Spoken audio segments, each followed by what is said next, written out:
Good morning बच्चों। आज का हमारा यह क्लास हिंदी पर होने वाले हैं। कक्षा 7 का पाठ 8 जिसका नाम है स्कूल मुझे अच्छा लगा का प्रश्न अभ्यास पढ़ेंगे। अगर आपको इससे इससे संबंधित कोई भी परेशानी हो या प्रश्न से या फिर वीडियो से, तो आप इस नंबर यानी 9554082249 पर कॉल कर सकते हैं या फिर व्हाट्सएप से जुड़ सकते हैं या फिर कमेंट सेक्शन में कमेंट कर सकते हैं, जिससे मैं उस पर जो है वीडियो बनाकर आप तक पहुंचा सकूंगा। तो ज़्यादा देर न करते हुए हम सीधे प्रश्नों को हल करना स्टार्ट करेंगे।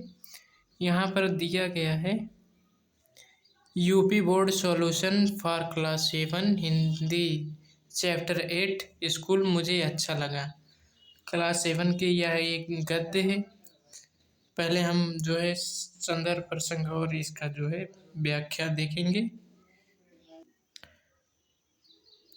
तो पहला टेक्स्ट है, मुझे और कुछ डॉट डॉट डॉट मुझे कुछ सूझा। इसका संदर्भ प्रस्तुत गद्यांश हमारे पाठ्य पुस्तक मंजरी के स्कूल मुझे अच्छा नामक पाठ से लिया गया है। इसके लेखिका तेसुको कुरोयानागी हैं।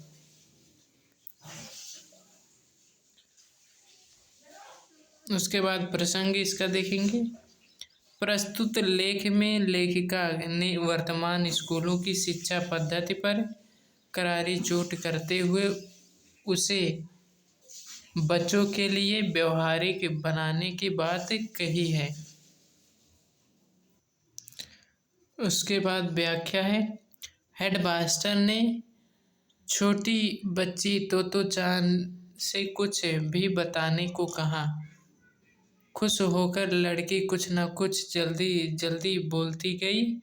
बहुत देर तक बोलकर रुक गई। हेडमास्टर ने उससे फिर पूछा कि वह रुक क्यों गई। लड़की ने दिमाग पर जोर डाला और उसे बोलने का अच्छा मौका था, परंतु उसे बताने के लिए कुछ सूझ नहीं रहा था। लड़के ने ध्यान लगाकर विचार किया और उसे बोलने के लिए विषय मिल गया। जिस विषय पर उसने फिर बोलना शुरू कर दिया, यह विषय था उसका फ्रॉक जो उसने पहन रखा था।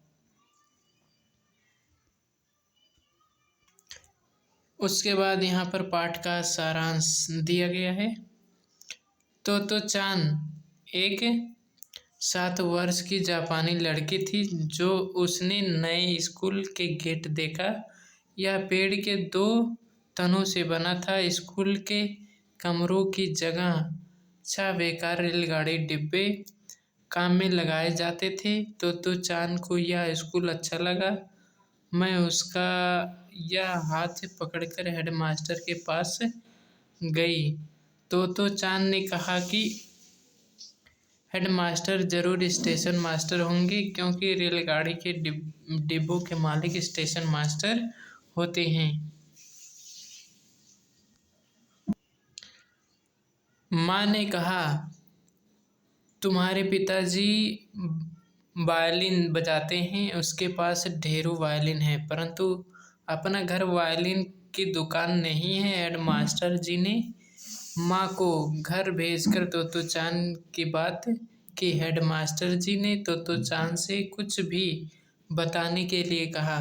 तोतो चान बोली कि जिस ट्रेन से वह आई है वह बहुत तेज थी। टिकट। बाबू ने उससे टिकट मांगा। उसके द्वारा स्कूल की शिक्षिका बहुत सुंदर है। उसका भूरा जो है कुर्ता करिश्मे दिखाता है। वह मुंह से कैंची चलाती है। शिक्षिका ने इसके लिए मना किया, ऐसा ना हो कि जीभ कट जाए, लेकिन वह फिर भी वैसा ही करती है। उसने बताया कि वह नाक से जो है सिनकती है। उसकी बहती नाक को देखकर माँ डांट लगाती है।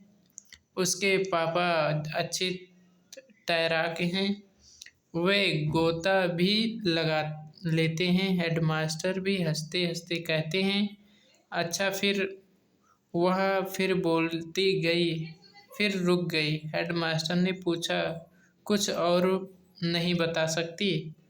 हेडमास्टर उसने कॉलर उठाकर हेडमास्टर को दिखाया। उसने प्यार भरा हाथ उसके सिर पर रख कर कहा, अब तुम इस स्कूल की यात्री हो। तोतो चान बहुत खुश थी। तोतो चान को कुछ स्कूल अलग तरह का अच्छा लगा। उसे पता नहीं था कि दोपहर का भोजन भी इतने आनंद की बात हो सकती थी। हर एक बच्चा खाने में कुछ समुद्र से और कुछ पहाड़ से लाता था। हेडमास्टर जी बच्चों की खाने की हर मेज पर रुककर डिब्बों में झांकते थे। अगले दिन तोतो चांद जल्दी उठकर तैयार हो गई और अपना बस्ता पीठ पर बांधे इंतजार करने लगी। माँ लंच बॉक्स तैयार करने में जुट गई। उसने कुछ समुद्र और कुछ पहाड़ से भी तो डालना था। तो चांद गुड बाय कहकर निकलने लगी। उसे जाता देख माँ की आंखें भर आई। उसकी चुलबुली बिटिया जो हाल ही में एक स्कूल से निकली गई थी, खुशी से स्कूल जा रही थी। उसके बाद जो है प्रश्न अभ्यास देखेंगे। कुछ करने को निम्नलिखित शीर्षों के आधार पर अपने स्कूल के विषय में कुछ वाक्य लिखिए। स्कूल के विषय में वाक्य लिखना है। यहाँ पर स्कूल का भवन जो है, मेरे स्कूल का भवन 4 मंजिला है। तुम्हारी कक्षा और बच्चे, मेरी कक्षा दूसरी मंजिल पर, मेरी कक्षा में 40 बच्चे हैं। उसके बाद हैंडपंप होगा, तो यहाँ पर हैंडपंप, मेरे विद्यालय में 4 हैंडपंप हैं। उसके बाद हेडमास्टर भी हैं।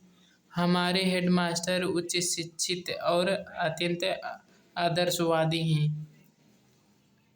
उसके बाद शिक्षक और शिक्षिका भी होंगी। हमारे विद्यालय के शिक्षक और शिक्षिकाएं बच्चों को स्नेहपूर्वक पढ़ाते हैं। उसके बाद खेल का मैदान भी होगा। हमारे स्कूल में खेल का मैदान भी है जो बहुत बड़ा है। उसके बाद दोपहर का भोजन, हम दोपहर का भोजन 12:30 पर करते हैं। उसके बाद पढ़ना लिखना, विद्यालय में हम बच्चों को पढ़ना लिखना सिखाया जाता है। प्रश्न दूसरा यहाँ पर दिया है, अब लिखिए कि आप इनमें क्या क्या बदलाव करना चाहते हैं। जो है विद्यार्थी स्वयं करेंगे। उसके बाद प्रश्न तीसरा है, अपने स्कूल का भवन का चित्र बनाइए। ये भी जो है विद्यार्थी स्वयं कर सकते हैं। उसके बाद विचार और कल्पना देखेंगे। विचार और कल्पना जो है विद्यार्थी स्वयं करेंगे। उसके बाद है कहानी से। कहानी से में प्रश्न पहला है, इसके प्रश्न इम्पोर्टेंट होगा या रहता है। हमने पहले वीडियो में भी बताया था कि कहानी से जितने प्रश्न आते हैं वे सभी इम्पोर्टेंट होते हैं, क्योंकि परीक्षा में जो है यहीं से प्रश्न दिए जाते हैं। पहला प्रश्न है, नए का है, नए स्कूल का गेट कैसा था और गेट को देखते ही तोतो चान ने क्या कहा। तो इसका उत्तर यहाँ पर दिया गया है। नए स्कूल के गेट 2 पेड़ों के तनों का बना था। उसे देखते ही तोतो चान ने कहा, एक दिन यह टेलीफोन के खंभे से ऊंचा हो जाएगा। दूसरा प्रश्न है खा वाला, तोतो चान को वह स्कूल अच्छा क्यों लगा। यहाँ पर स्कूल रहेगा, तो इसका उत्तर है तोतो चान को स्कूल अच्छा लगा क्योंकि वह अच्छा स्कूल से अलग था, जो है अन्य स्कूल से अलग था, और इनमें व्यवहारिक शिक्षा पद्धति अपनाई गई थी। प्रश्न तीसरा है, तोतो चान ने स्कूल के हेडमास्टर को स्टेशन मास्टर क्यों कहा। तो इसका उत्तर है स्कूलें जो हैं कमरे के स्थान पर छह बेकार रेलगाड़ी डिब्बों के अंदर लगता था। रेलगाड़ी का मालिक स्टेशन मास्टर होता है, इसलिए उसने स्कूल के हेडमास्टर को स्टेशन मास्टर कहा। उसके बाद घा वाला क्वेश्चन है, तोतो चान ने हेडमास्टर से अपनी फ्रॉक के बारे में क्या क्या बताया। तो इसका उत्तर है तोतो चान ने बताया कि फ्रॉक की दुकानें से खरीदी हुई थी, जो है फ्रॉक पर लाल और स्लेटी रंग के चेक बने थे। कपड़ा जो है जर्सी का है। कॉलर पर कढ़े लाल फूल जो है फोहड़ हैं। माँ को कॉलर पसंद नहीं है। उसके बाद जो है अंगा वाला प्रश्न है, आपके विचार में कुछ समुद्र से और कुछ पहाड़ से का क्या मतलब हो सकता है। तो उसका मतलब यानी उत्तर है कुछ तरल पदार्थ जैसे दही, खीर, सूप आदि, कुछ ठोस पदार्थ जैसे गुड़ और रोटी आदि से है। उसके बाद अंगा वाला प्रश्न है, तोतो चान को स्कूल जाते देख माँ की आंखें क्यों भर आई। इसका उत्तर है माँ की चुलबुली बिटिया जो पहले एक स्कूल से निकाली गई थी, खुशी से स्कूल जा रही थी, उसे स्कूल जाता देख माँ की आंखें भर आई।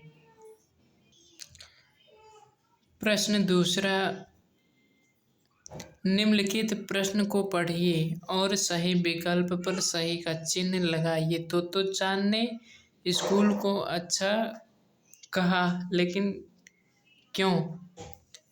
क्योंकि जो है यहाँ पर तीन ऑप्शन दिए गए हैं। का वाला स्कूल रेलगाड़ी के डिब्बे में चलता था, सही बात है। हेडमास्टर ने उसकी पूरी बात सुनी, ये भी सही बात है। दोपहर के भोजन के समय सभी बच्चे मिल बांटकर भोजन करते थे, ये भी सही बात है। यानी कि उपर्युक्त सभी जो है घा वाला ऑप्शन सही है। प्रश्न तीसरा है, स्कूल के मुखिया को हेडमास्टर कहते हैं और स्टेशन के मुखिया को स्टेशन मास्टर कहते हैं। नीचे लिखे कार्यस्थलों के मुखिया को क्या कहते हैं। पोस्ट ऑफिस के हेडमास्टर को पोस्ट मास्टर कहते हैं। बैंक के जो है हेडमास्टर को जो है बैंक के मैनेजर को बैंक मैनेजर कहते हैं। प्राथमिक स्वास्थ्य केंद्र जो होते हैं उसमें अधिकारियों का जो है अध्यक्ष होता है वो प्राथमिक चिकित्सा अधिकारी होता है। उसके बाद पुस्तकालय का जो अध्यक्ष होता है वो पुस्तकालय अध्यक्ष होता है। कॉलेज में जो है प्राचार्य मुख्य होता है। और कारखाना यानी कि मिल मालिक होता है। उसके बाद जो है भाषा की बात देखेंगे। प्रश्न पहला, आप जानते हैं कि विराम चिन्हों के बिना वाक्य का अर्थ स्पष्ट नहीं होता। निम्नांकित पद्यांश को ध्यानपूर्वक पढ़िए, उपयुक्त विराम चिन्ह लगाइए। चिन्ह लगाना है, चिड़िया मार की बेबी डॉट डॉट डॉट खुद बताएगा। इसका जो है उत्तर यहाँ पर दिया गया है। चिड़िया मार की बेबी ने डरे हुए तोते को हाथे में लिया, उसे सहलाते हुए बोली, कितना छोटा तोता है, इसका तो एक निवाला भी नहीं होगा, इसे मारना फिजूल है। हीरामन ने कहा, माँ मुझे मत मारो, राजा को बेच दो, तुम्हें बहुत पैसा मिलेगा। तोते को बोलते हुए सुनकर वे हक्के बक्के रह गए। थोड़ी देर बाद अचरज में उभरे तो पूछा कि वे उसकी कितनी मांगे हैं। हीरामन ने कहा, या मुझ पर छोड़ दो। राजा कीमत पूछी तो कहना कि तोता अपनी खुद बताएगा। प्रश्न दूसरा है, निम्नलिखित शब्दों का वाक्य प्रयोग कीजिए। तो अचानक अचानक आंधी आ गई, सचमुच सचमुच का जो है वह सचमुच देवता है। बेकार यहाँ पर शब्द दिया गया है। बेकार समय बर्बाद नहीं करना चाहिए। दफ्तर, समय पर दफ्तर जाना चाहिए। गंभीरता, उसमें गंभीरता पूर्वक सोचा, जो है उसने गंभीरता पूर्वक सोचा। प्रश्न तीसरा है, नीचे दिए गए शब्द समूह में से एकार्थी तथा अनेकार्थी शब्दों को अलग अलग छांट कर लिखिए।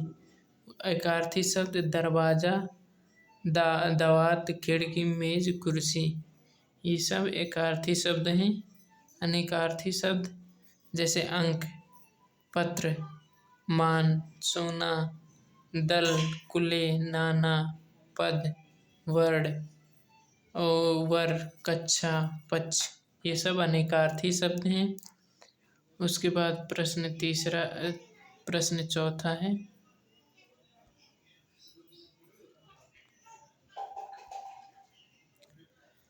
नीचे लिखे शब्दों में भाववाचक संज्ञा शब्दों को अलग छांटकर जो है लिखना है। तो भाववाचक संज्ञा जो अच्छाई, कोमलता, थकावट और बुराई, चुगलीपन, कठोरता, सहजता, समानता और भावुकता। प्रश्न पांचवा है, इस पाठ से आपने क्या क्या सीखा। जो है ये इसका उत्तर आप खुद भी लिख सकते हैं। बच्चों को, इसका उत्तर है, बच्चों को यदि सहजता से प्राकृतिक वातावरण में पढ़ाया जाए तो बच्चों की पढ़ाई में दिलचस्पी बढ़ती है। उसने यदि शिक्षक शिक्षिका स्नेह पेश आए तो अपने विद्यालय और घर में कोई अंतर नहीं समझते, खुशी खुशी विद्यालय जाते हैं।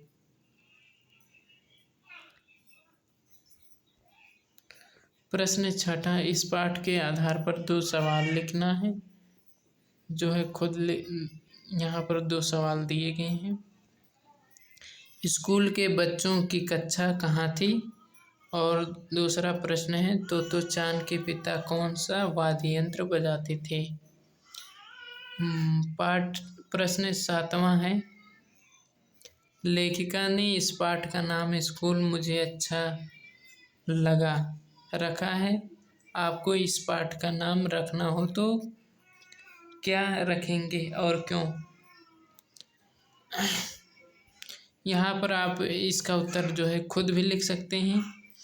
अंगूठा स्कूल, क्योंकि उस स्कूल में बच्चों को रेलगाड़ी के डिब्बों में पढ़ाना सचमुच एक अनूठा प्रयोग था। उसके बाद यहाँ पर दिया है कि यह भी करें। प्रश्न पहला, नीचे दिए गए चित्र को ध्यान से देखें। बच्चे और उसके पिता के बीच कृषि और पर्यावरण को लेकर क्या क्या बातचीत हो रही है?